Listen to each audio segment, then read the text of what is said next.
मोठी अडचण आहे. सर्वे करण्यामध्ये लक्षात येईल की कोकणातल्या किती जमिनी ह्या वन खात्याखाली आहेत आणि किती जमिनी सॅटेलाईटच्या माध्यमातून आमच्यावर लादल्या आहेत, त्याच्यातून वगळाव्यात. आमची तीच मागणी आहे. पण वन खात्याने त्याच्याकडे गांभीर्याने लक्ष देऊन पुढाकार घ्यावा. महसूल विभाग करतच आहे जे काय करायचं आहे, पण वन विभागाने तेवढंच गांभीर्य दाखवलं पाहिजे. सर एक वेगळा प्रश्न होता सर, आता थोड्या वेळापूर्वीच आवाडे आमदार जे आहेत त्यांच्या मुलीचा आणि लग्नपत्रिका वाटण्याचा प्रकार सुरू होता आणि त्यावेळी भास्कर जाधव यांनी त्यांची जीभ घसरल्याचं पाहायला मिळालं. थेट सरकारचा बाप काढलेला आहे. सचिन कल्याण शेट्टी भाजपचे आमदार ते देखील त्यांना भिडले होते, शाब्दिक चकमक देखील झाली. हा विषय आत्ताच माझ्या कानावर आला. कुठल्याही सदस्याला कॉरिडॉरमध्ये काय चाललंय ह्याच्यावरती जर आक्षेप असेल तर त्यांनी तक्रार करावी रीतसर. कोणाचाही बाप काढावा ही पद्धत बरोबर नाही. आपण डिग्निटी, डेकोरम ह्या सगळ्या विषयाला फॉलो करणारी लोक आहोत. कॉरिडॉरमध्ये कोण आपलं काही इश्यू घेऊन आला असेल, खाजगी असेल, काही असेल, ह्या भाषेमध्ये त्याला उडवणं हे काय बरोबर नाही, योग्य नाही. रीतसर ते ज्येष्ठ सदस्य आहेत भास्करराव जाधव साहेब, त्यांनी रीतसर तक्रार, त्यांना सगळे नियम कायदे माहिती आहेत, त्यांनी रीतसर तक्रार करायला पाहिजे जर त्यांना कुठला विषय जर आक्षेपार्ह वाटला असेल तर. सर एक मालवणी मधला प्रकार आहे गोवंश, आपल्याकडे बंदी असताना हत्या, गोमांस विक्री मोठ्या प्रमाणात केली जात होती. लोकशाही मराठीने असा व्हिडिओही आता समोर आणलेला आहे. मी या विषयावर सभागृहामध्ये मला वाटतं राज्यपालांच्या अभिभाषणावर बोललो सुद्धा आहे. गोहत्या ही बंद व्हावी महाराष्ट्रामध्ये, एकही गाय मारली जाऊ नये महाराष्ट्रामध्ये, ह्याच्यासाठी मोका कायदा आहे. पण तो इम्प्लिमेंट कधी होणार ह्याच्यासाठी मी सातत्याने सभागृहामध्ये जेव्हा जेव्हा संधी मिळते तेव्हा मी हा प्रश्न उपस्थित करतो.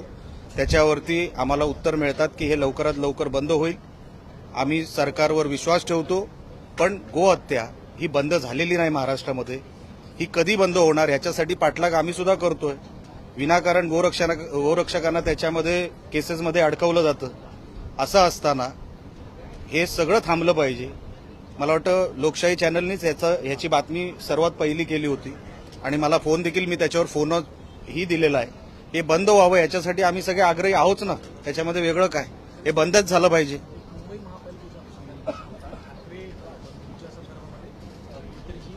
नगरसेवकावरून मनसेमध्ये नाराजी होती, त्याला अनुसरून आता मनसेनं जी स्थायी ज्या समितीच्या प्रभाग समित्यांची निवडणूक आहे त्यामध्ये तटस्थ राहण्याची भूमिका घेतली. त्यामुळे ठाकरे गटाला याचा भाऊ, तो त्यांचा आपसातला विषय आहे. ते बॉल बॅट खेळतात, मी काय खेळणार त्याच्यात, ते आपसात बघून घेतील. आज विधानसभेमध्ये नागपूरच्या काटोलमधल्या स्फोटाचा चर्चा झालेली होती. मालक अद्यापही या ठिकाणचे फरार दिसून येत आहेत. त्याच्यावरती अध्यक्ष महोदयांनी रुलिंग दिलेली आहे.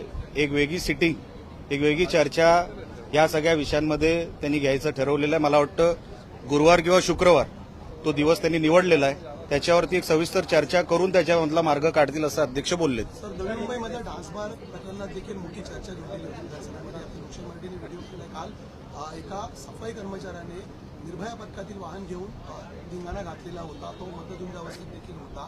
त्यामुळे नवी मुंबईतील सुरक्षेचा प्रश्न पुन्हा उपस्थित केला जातो. डान्सबार असेल, ऑनलाईन लॉटरी देखील मोठ्या प्रमाणात अवैधप्रमाणे, हे सगळे विषय सरकारने गांभीर्याने लक्ष दिले पाहिजे. ह्याच्यामध्ये दुमत नाही.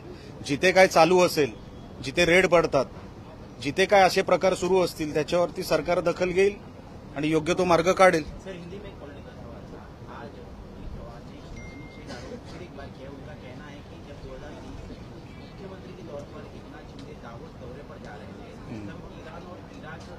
एयर स्ट्राइक की परमिशन नहीं ली गई थी और किसी भी एसआर कंपनी ने वहां पर इलीगल तरीके से अपना प्लेन घुसाया था. वहां पर उन्होंने चेतावनी दी थी कि अगर वापस नहीं गया तो ये प्लेन गिरा देंगे.